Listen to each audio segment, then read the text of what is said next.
back to another episode of the 3 Count. I'm War Machine MJ, the WW3 Predictions Champion, the 3 Count Mafia Champion until WrestleMania Backlash, and I am the Elite Count Champion. And I'm here today to talk about Monday Night Raw from April the 11th. So let's go ahead and get this underway, shall we? We kicked off the show with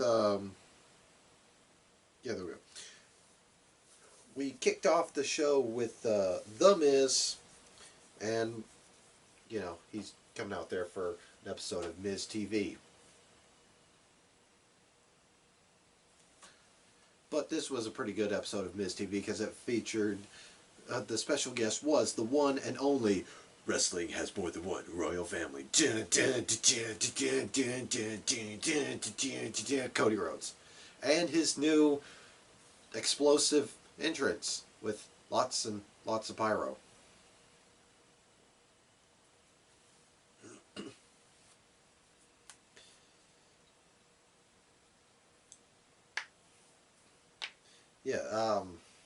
There was just like a metric ton of pyro in his entrance, and he just spends a good 2-3 minutes just pandering to the crowd,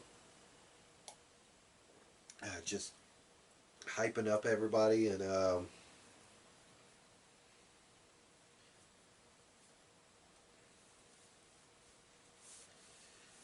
Miz pokes fun. He's just like, well, thanks a lot. You just you broke the budget on our pyro, and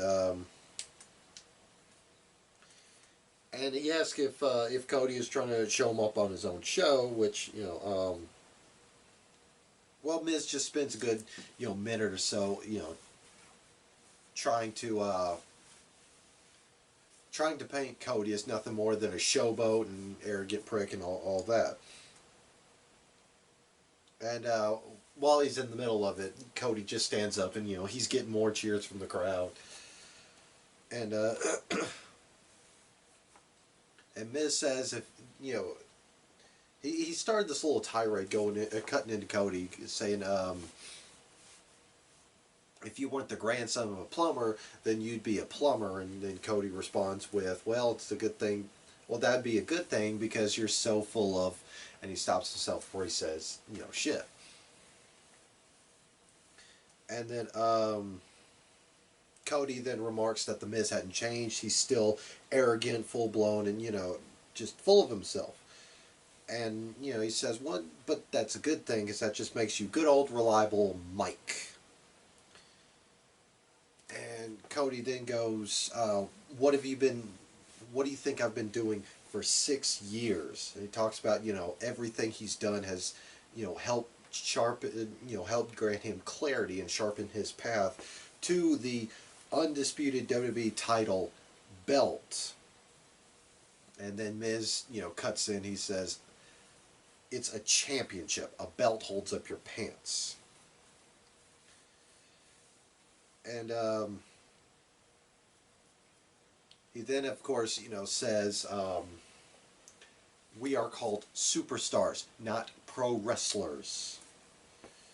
And then they shift the conversation to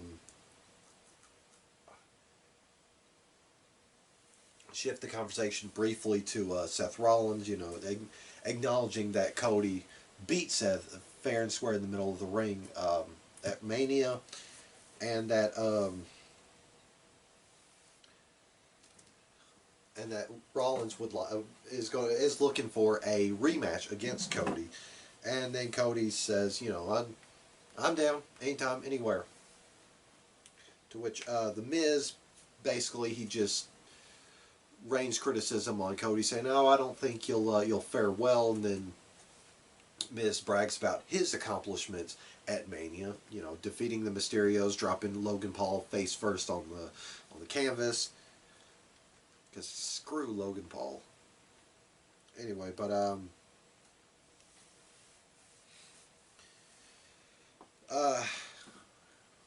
then they shift to the the match between Miz and Cody later on in the show, and both of them exchanging some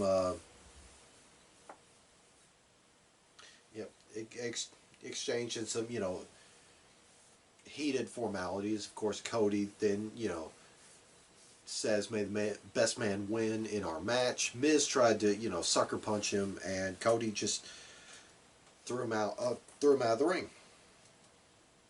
And then that's how they close out segment. Next was well, really couldn't call this a match. You can more or less just call this a mauling, as Dominic Mysterio took on Veer Mahaan, and Veer Mahaan tore into him like a tiger tearing into a old zebra. Didn't give this boy an ounce of anything, because Veer just mauls the hell out of him, beats him, and then locks in the cervical clutch, lets go of it, locks it back in, incapacitates Veer. Then the EMTs are carting away Dominic. They follow the EMTs to the back. They're loading him up in the ambulance, and mid loading into the ambulance, Veer Mahaan cuts a promo talking about how he's going to strike the fear into the hearts of men. Yeah, fear the hearts of every man on the roster. So, and then they cut back to Dominic getting loaded back up in the ambulance to a local medical facility. Next, they showed a earlier in the day segment where AJ Styles, enacted a little on-site justice on Damian Priest, just jumped him, and then they proceeded to play that segment one more time. And that leads us to AJ Styles taking on Damian Priest. This was a pretty good match. The one small notable hiccup was down the stretch. AJ Styles loads up for a phenomenal forearm. Damian Priest delays that, kicks him off the apron. AJ hits the floor. Then all the lights go out, and then just purple light shines down on Damian Priest, and the match just ends. Yeah.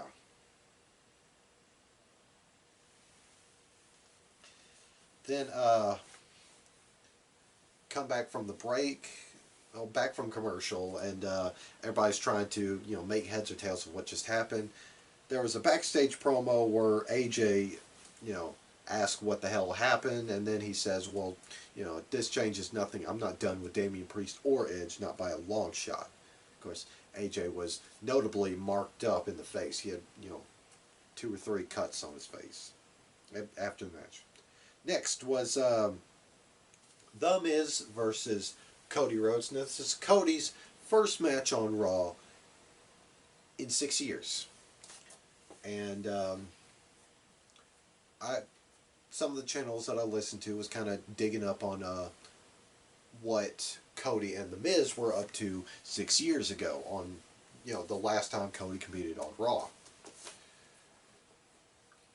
Cody, as Stardust, was in the middle of a United States Championship #1 contender battle royal on Raw, which he lost.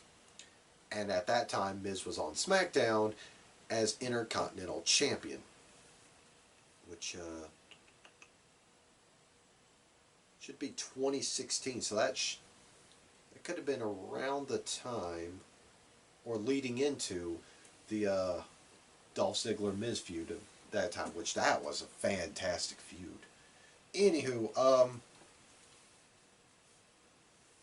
before the match starts, Seth Rollins dances his way out to ringside just to sit on commentary and watch the whole match go down.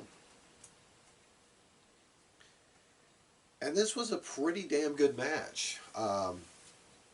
Cody's gotten a lot sharper in the ring. Miz is, well, he's a Miz. He'll put on a good match on Raw.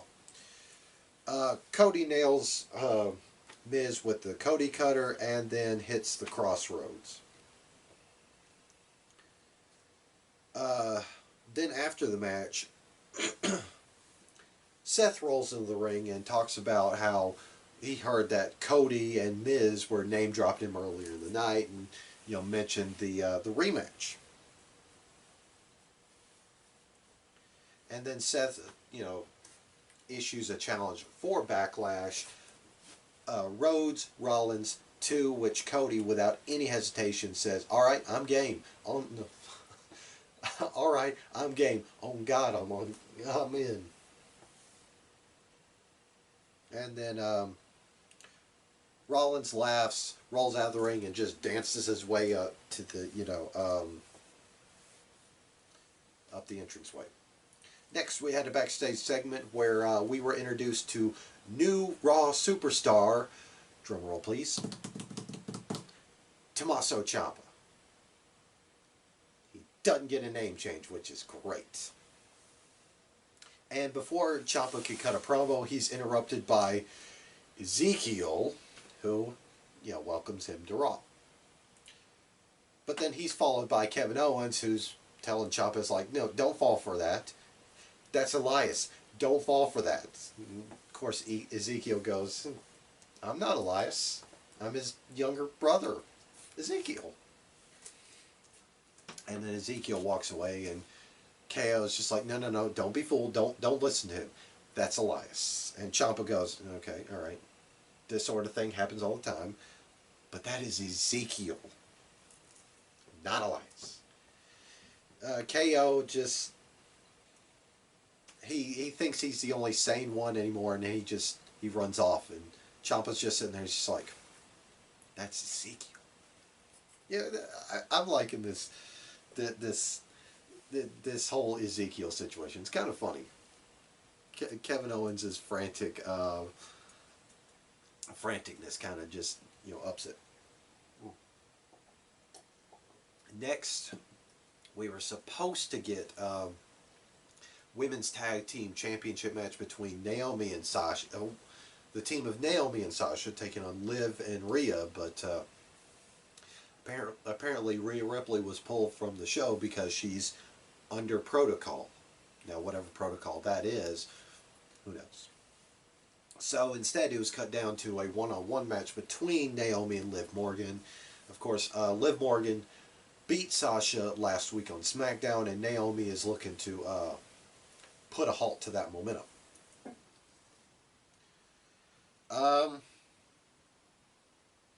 Yeah, this was a really good match. Again, Liv Morgan is really rising up through the ranks. Naomi still spot on in the match. It's still spot on in the ring. They do the same, roll up into, counterpin into counterpin into counterpin spot from the match Friday, but this time Naomi got the better of the exchange. So, yeah. Next, we were supposed to have the MVP's VIP lounge with Omos, but instead Bob Lashley comes out there and he calls out MVP to get to the bottom of why MVP turned his back on Lashley last week. And MVP came out. Of course, he was flanked by Omos, and yeah, the whole segment went down as such. MVP said that when he got to Raw, Lashley was floundering, being flanked by, some runt, of course, from Dalia Rush. And, he wasn't doing anything of note. And it was because of MVP that Lashley got himself to prominence. And then Lashley fired back with, well, when you got to Raw, you were on your retirement tour. You were ready to hang up your boots. But then you saw the one thing you couldn't resist, your next meal ticket. And, kind of that whole back and forth of, I built you up. No, uh, I built you up. No, I built you up. That kind of thing.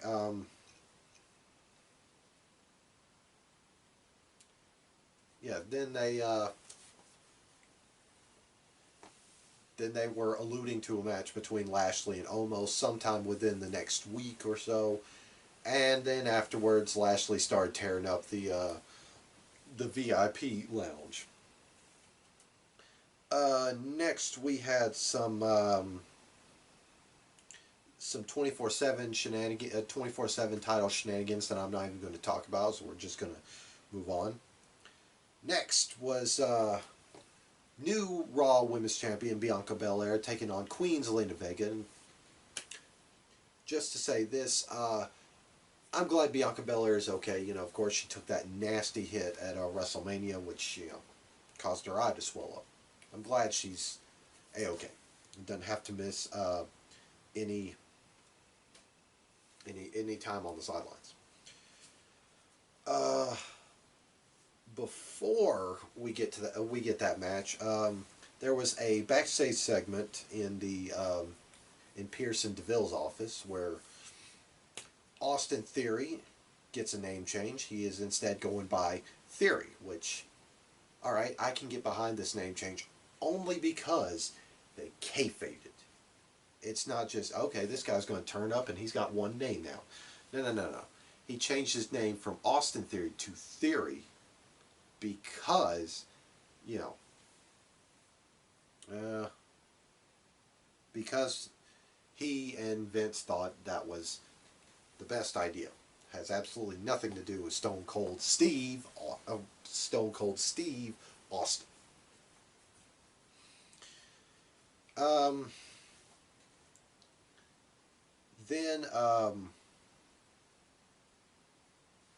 then Austin Theory prattled on about how Vince promised him a United States Championship match against Finn Balor next week on Raw, and of course Pearson DeVille had no choice but to give it to him. Theory leaves, and in comes Kevin Owens, still ranting and raving about the whole Ezekiel situation, demanding to see some sort of paperwork, you know, important document, you know, with Ezekiel's name on it. And, you know, he's asking for driver's license, social security card, birth certificate, library card. Library card. Why not? Anyway,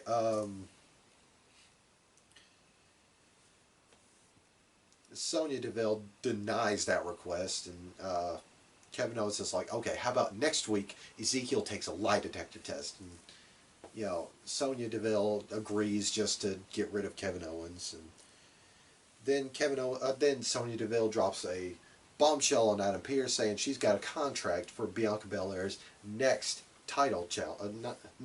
challenger. And before Adam Pearce could, you know, get to the bottom of it, Sonya Deville just walks off. Then we come back from. Then we go back to the ring for a short and sweet match between Belair and Zelina. Of course, Belair gets the victory with the KOD.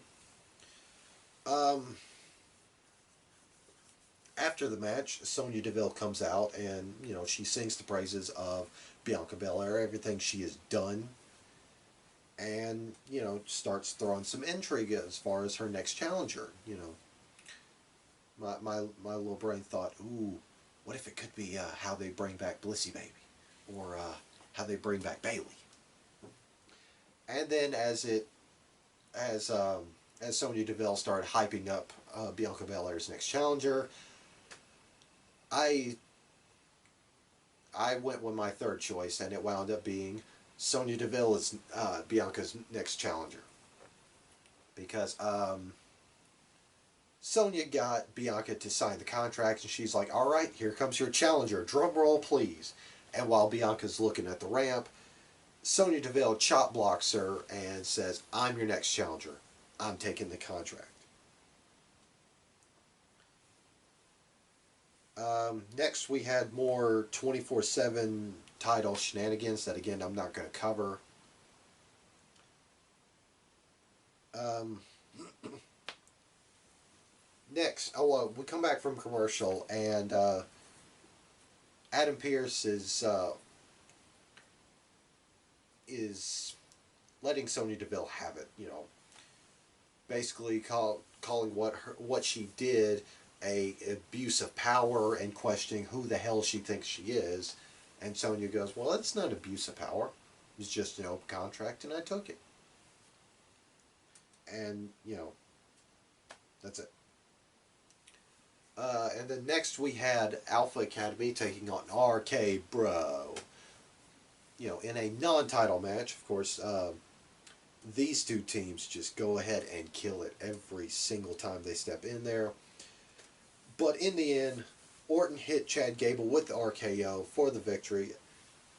Afterwards, RK Bros stand tall, and they're celebrating as up on the Titantron, a black SUV rolls up and out pops the SmackDown Tag Team Champions, Jimmy and Jey Uso, of course, representing the Bloodline.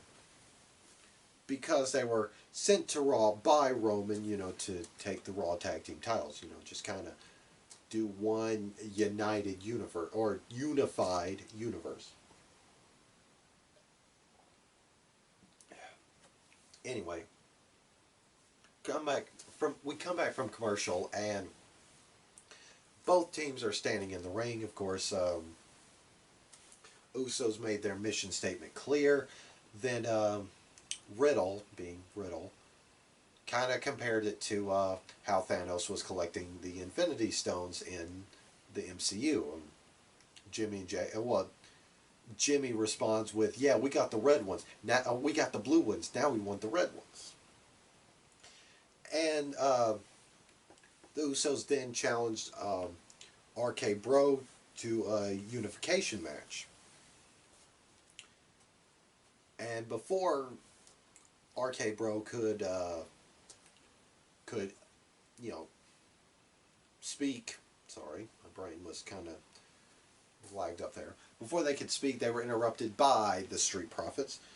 Street Profits hit the ring, and they made it clear that they want a title shot against RK Bro, and then they want to take on the Usos. So of course, Usos and Street Profits are bickering back and forth. Orton tells them to shut up, and he basically just talks both teams into having a one-on-one match, in Detroit.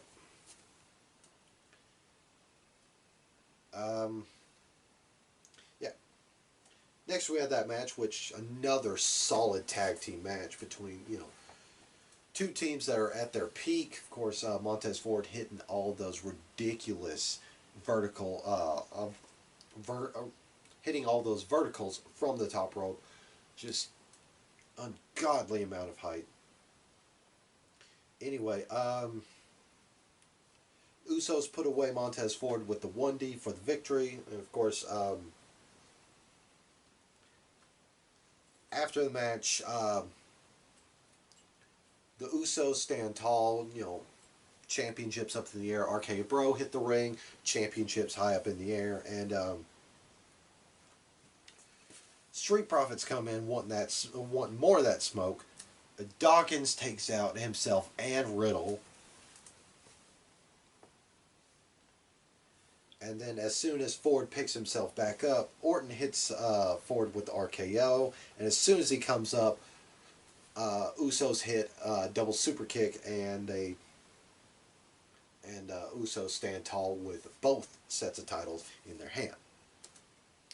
So yeah, that is the recap of Raw. Those notes came courtesy of WrestlingHeadlines.com. So yeah. There's a couple of matches announced for next week's Raw. Of course, there was the United States Championship match between Theory and Finn Balor. There was Rhea Ripley and Liv Morgan challenging for the women's tag team titles against, Naomi and Sasha. And then there's Veer Mahan taking on Rey Mysterio. 10-1, Rey Mysterio is probably going to get leveled. So that being said, I'm War Machine MJ. And you see my titles, and I will see you guys next time. The Bang.